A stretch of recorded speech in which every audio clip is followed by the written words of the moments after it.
This is Cossie with One Elegant Event, Wedding and Event Planning. This week we are going to be going live or doing these nice videos for you pertaining to Thanksgiving and how we can help you. Today we're going to be talking about centerpieces and how you can decorate your table for Thanksgiving using items you can find at your local grocery store.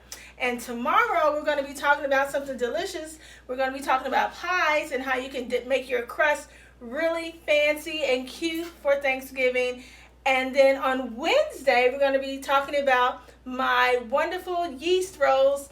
All the recipes are posted on the Facebook page, on the group page, on the event page. So if you look at any of those pages, you'll be able to find the recipes to follow along tomorrow and on Wednesday. So it's going to be very exciting. So I do have a knife in my hand. We're going to first talk about centerpieces. We had these pumpkins out in front of our house since before Halloween. And so I know you're like, so this is supposed to be stuff you bought at your local grocery store. Well, I did, but it was been a month ago, because right now you can't even find pumpkins at your grocery store at all. So if you have any leftover pumpkins from Halloween or from your porch decorations outside, this centerpiece you'll be able to use that pumpkin one last time before you need to throw it out. And so basically what you're doing with the pumpkin is using it as your vase. So you want to just cut the whole top out, and I should have pre-cut some of this. And then once you cut the top out,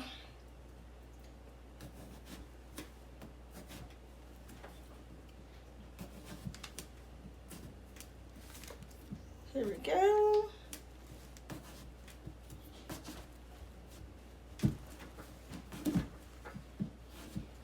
I know it looks like I'm struggling, but really it's not that hard. It's pretty soft.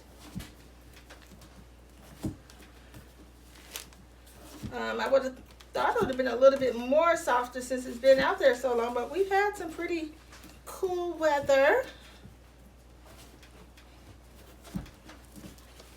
So I'm almost done cutting the hole, and it's right there where the stem is. Try not to cut yourself. And then you can just pull it out and see all that stuff that came out. So make sure you have a nice garbage bowl on the side. If you want to use gloves to get the pumpkin part out, you can. I'm just going to use this napkin to grab some of it out. And when you're doing it at home, since we're doing it like on video, I'm not going to waste your time cleaning this whole thing out, but you want to clear most of it out. These vases right here, you may have a few left over from flowers somebody may have gotten you at one time, or you may have been to the Dollar Tree and gotten a few vases for certain things. Well, this is a vase that we get a lot of these vases. We have different size vases for different events. So you can just fill it up. You don't even have to fill it up halfway. This is about a third of the way up with water, and you just stick it down in there. You don't necessarily want to just stick, I know some of the tutorials when they do the centerpieces with these pumpkins, they just put water in the pumpkin and then, put the flowers in there. But this is cleaner, and I'm not for sure how long, I wasn't for sure how it's going to look inside this pumpkin. Actually, it looks pretty good. So we may be able to even use the seeds from this and roast them, because it didn't go bad on my porch at all, which is great. And so these are the flowers that I bought from the grocery store today. They are absolutely gorgeous, and they're right from the grocery store's floral department. So you see how they're already a mixed bouquet. So you don't even have to do any arranging. You don't have to be the brightest or the most decorative person in the world. You don't have to be able to blend flowers. Just use what they already blended for you. They have people there who already was creative enough to make these arrangements for you, and it's a really good deal. I mean, look how much flowers you get into this. I mean, it is a ton of flowers that you get for $24. This was only $24 at the grocery store. So what you can do is just take, you don't even need all of these flowers. You take some of these flowers out, and then you have your scissors. And what I like to do is kind of like stand it up to see how tall it is. And I'll just cut some of this base off.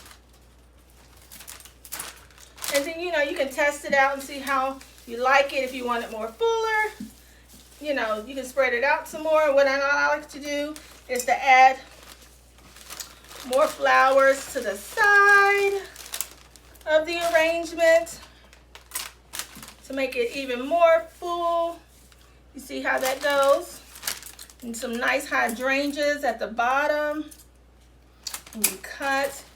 And all the while you're sticking it in that base that you have inside. And so when you're done, and when the flowers die, you can just pop it out. And they have, you know, some lower end flowers in your mix, and they have some higher end flowers in your mix. And you can just stick them all in there. And it looks absolutely gorgeous. So this is a nice arrangement you can use for your centerpiece. And, you know, I don't like to just have one thing on the table when I do these centerpieces for Thanksgiving. Usually we sit at a long table, which ours is long, because if you don't know, we have 5 kids. So it's going to be 7 of us at the table, even though we're not having people for Thanksgiving. So even with our not having nobody for Thanksgiving, we still have a lot of people for Thanksgiving. And look, I bought these. They call them gourds, but they're just mini pumpkins from our grocery store. Aren't they gorgeous? There's no way I could have even painted anything that gorgeous on a pumpkin. So this is just all natural. You just go to your grocery store. They have them in a pile. I have a picture of them on the page. And you just pick ones you like, and you just kind of sit them down on the side. And you can have this going down the whole length of the table. Let me put this down. And, you know, I always have to have a little bling. So I put this is a table runner. So you can put this down the middle and put this on top. And you can fill it in with some votive candles if you have them. So this is our first arrangement that I want to talk about. And so I'm going to take these same flowers out. Here we go. And the vase out. And if my daughter Jill can take this away. Thank you. All right. So this is called floral foam. I know I said this is going to be from the grocery store, and this is kind of a grocery store, but you may have some of this in your house also laying around in your craft cabinet. This is floral foam, and it soaks up water. So you want the kind that soaks up water. This is $1 from the Dollar Tree. It comes like this, and you want to cut it in half, which I've already done, to fit into your vase. I have these vases. We have all kinds of vases here, as you could imagine. As being a wedding and event planner, I have lots of different vases. But, you know, if you get flowers every once in a while or all the time, or if you just have different vases, or even a water glass, a nice clear glass can be a vase. So you can think out of the box and use whatever you have. You don't necessarily have to go out and buy an expensive vase or any type of vase. Or you can actually use a bowl. Like if you have a nice crystal bowl, you can stick this foam in. So what I've already done was I've already cut a piece out, because sometimes it can be a little tricky to cut on TV with a knife with this floral foam, because it gets slippery and you might cut yourself. So be careful. And I took and I cut it, and I just stuck it inside the vase. And if you're doing your wedding centerpieces or anything of that sort, you can use this for that also. And these same flowers that I used for the pumpkin, you see how many I had left. I took the ones out, but you can use those and stick them in. And that's all you really do, is just poke them in. You don't really want to take them out once you stab them in. You just put them in there and keep it moving.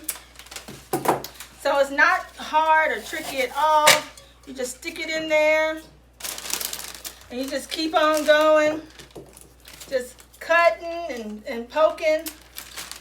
And you stick as many as you want in. This is kind of, I can't really see the direction.